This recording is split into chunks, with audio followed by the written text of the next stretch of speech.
Well, hello there, girlfriend. Ingafay here. Super excited to be here with you today. I have another guest for you, and we are going to talk about how to find relationships and make them work. Now, my guest is Bill. He has invested more than 25 years of research in interviewing as well as facilitating single groups and has developed a system to help singles transform their thoughts about dating, love, and romance. His method focuses on self-analysis as well as self-discovery and has various tools such as Feng Shui, the positive mental attitude, as well as conscious language and science of deliberate creation. So without further ado, I want to introduce you to my friend Bill, and we'll see you inside.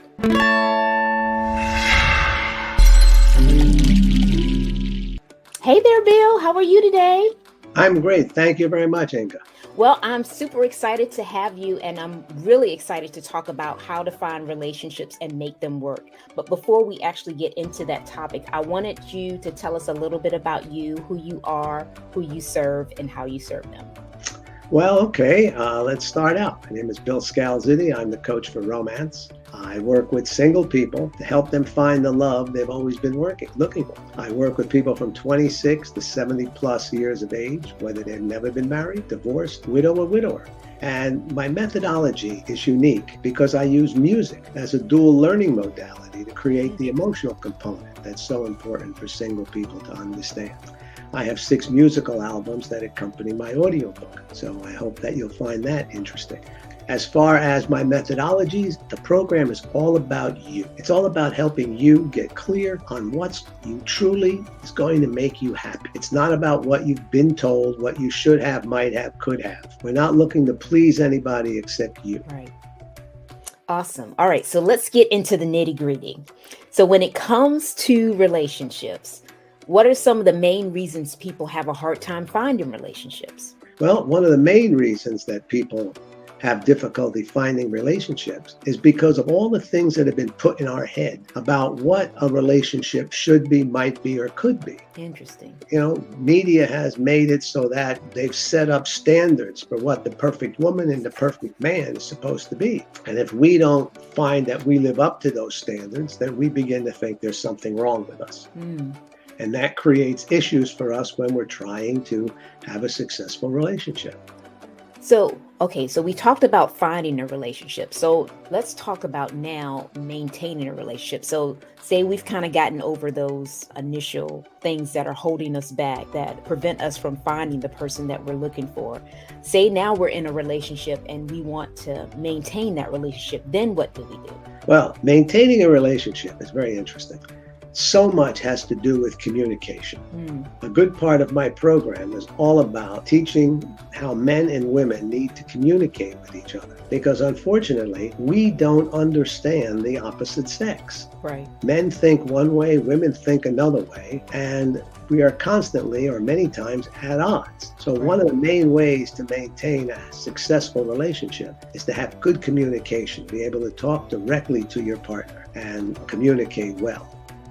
Now, does that have anything to do with the love languages? I know people have a certain way that they talk, well, their love language. Is that an effective mechanism to actually use in communication?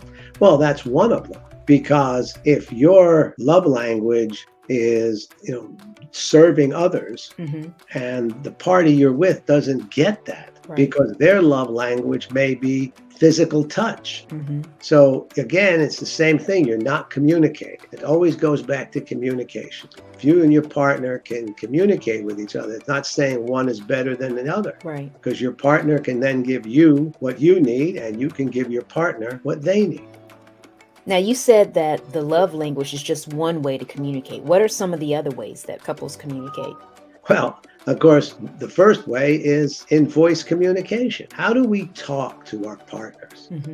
This is someone we love, someone we care about, yet we have ways of communicating with each other that can just create arguments. Right. We tend to, even if it's not meant to, we say things that are taken in a critical way. So that person gets their back up, and then they say, well, those expressions like, you always do this or you always do that. Okay, how many times have we all said that? Right. friends, relatives, and the people we love, instead of realizing that, okay, we need to communicate with them. If we have a complaint is being able to state something that upsets you and also offer a way to eliminate that. Right. So do you think sometimes it has something to do with our self-perception of ourselves on how we interact with others? Oh, absolutely. See, a big part of our program is about empowering you to love and respect yourself. Because if you don't love and respect yourself, then no one else is going to. Right. So that's a very big thing, along with loving yourself. Because if you don't love yourself, someone else can't love you. So you're always going to be at someone else's mercy. So that's a big part, empowering people to love and respect themselves. So does your programs, I guess, empower people to love themselves? Yeah. And if so, what kind of things do you recommend just off the cuff?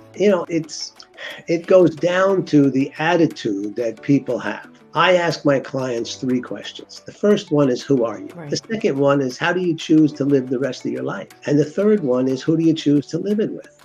Now, those 3 questions, when you can answer those 3 questions, we have pretty much completed Romance by Choice, because it's all about your choices that you choose to make. Right. Not that someone else is making for you. So that when you're choosing the path that you desire to be on, then the people you meet are also on that path. Too often we attract people into our lives who are going in totally different directions than we are. Right. We wonder why there is difficulty.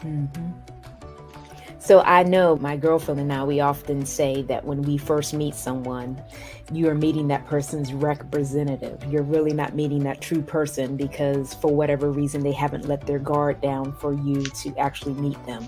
That over time, eventually that guard is leveled down. And then at that point, you then can see the true person that they are. Would you agree with that when it comes to dating as well? That people really just kind of have their representative present when they first meet somebody, and then it evolves into the real person? That's partly true. And one of the things we discuss in the program is how to date. See, we don't, again, know how to date. Most of us will go out to dinner, drinks or something, and then, we just go from there. We don't do as much talking. Right. I ask my clients to please sit, have conversations, ask questions, get to know the person you're with. Right. If you're relaxed and you're able to open up, then the person with you can open up. Because yes, we all are nervous when we have that first couple of dates with someone. Right. But the more open you are, the easier it is for both parties to be open. And as long as you're being honest, you'll be able to figure out what's going on with the partner you're dating. Right. I guess to really find out if it's a good match. True. Kind of similar to what I guess you would recommend people do in their business when they're networking. I guess that's what it's all about, is trying to find out if the person is a collaborative match or even a referral match, or possibly a client match, if that particular person that you're interacting with could be any of the 3. Right. Well, true. See, too often people go on dates. They're like an accident looking for a place to happen. They are so pushy because they are, for whatever reasons going on in their life, they're anxious. They've had bad dates all the time. Right. They think, oh, this one's going to be good. I want to get there. I want to do this. I want the person to be that way. And they'll push and all kinds of things. And it causes other people to act the same way. Interesting. Think about times when you've just met anyone. If that person is open, it's easy to have a conversation with them. Right. Because they help invite you into the conversation, as opposed to it being like, okay, this is a contest. Let's see who can be smarter, who could be cooler, who could, come on, let's cut that stuff out. Right. Yeah. Like you say, keep the competition on the sports field, right? Right. Awesome. So when it comes to meeting someone new, I heard you say we want to be open. We want to be cognizant of just getting to know the person with kind of our guards down, so we can really understand the person and they understand us. Are there any other recommendations you would give people when they're first meeting somebody? Well, Depends on where you meet the person. If it's online dating, I'll usually suggest that my clients suggest that they have a Zoom date. Right. Okay, a Zoom date is safe. A Zoom date allows you to have a visual of the person you're with to see if their photos match what they look like today. Right. One of the things we hear all the time is that people are always posting 20-year-old photos of themselves. Exactly. And then somebody goes to meet them and they're wandering around the place and they don't see the person there. And someone finally says, "Oh, are you looking for so-and-so?" And then they look at them and say, "Oh my God." So, when you do a Zoom date, you didn't have to leave your house. You didn't have to go anywhere. Person comes on. If the person looks like their photo, that's the first good trait because they're being honest. Right. If they lied about their photo, what else are they going to lie about? That's true. And it gives you an opportunity where there's no pressure to have a conversation with someone. And then if that conversation goes well, then it's up to you if you would now like to meet for coffee or lunch or even dinner. Awesome. But at least you know a little bit more about who you're meeting. Yes.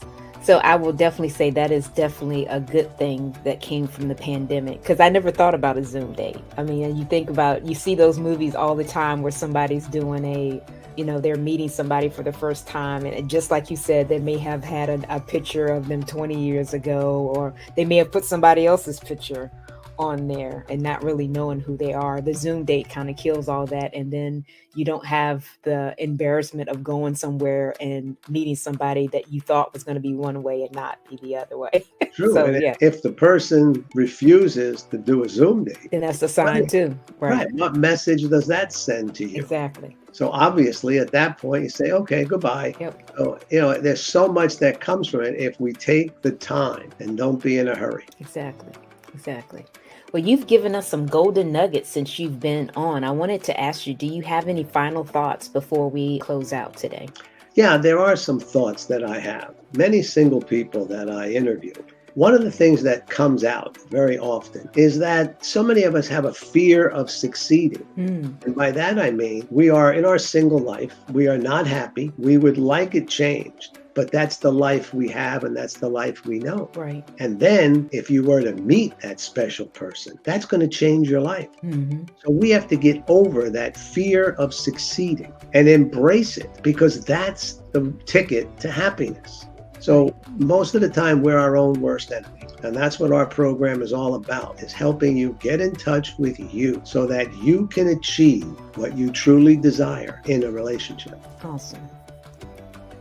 So I wanted to share your website link, kind of tell the audience what this is and what they can find if they were to connect with you. Well, if they go to romancebychoice.com, it gives them some information about the program. There's a link to our audiobook there, which can show you a lot about what's in the audiobook. All my contact information is there, and I'd be happy to discuss with anyone whether they'd be a good candidate or not for our program. And then we do begin, we start out with a romance readiness evaluation just to see where you are along the way and how ready you truly are for a real relationship. So we know how much work we have to do. Awesome. Now, I'm just curious, it just came to me. Do you only work with singles or do you work with couples as well? Only singles. Okay. Awesome. All right. So you guys, if you're interested in connecting with Bill, by all means, go to his website, check out his information, and do a discovery call so you guys can determine if you're a great fit.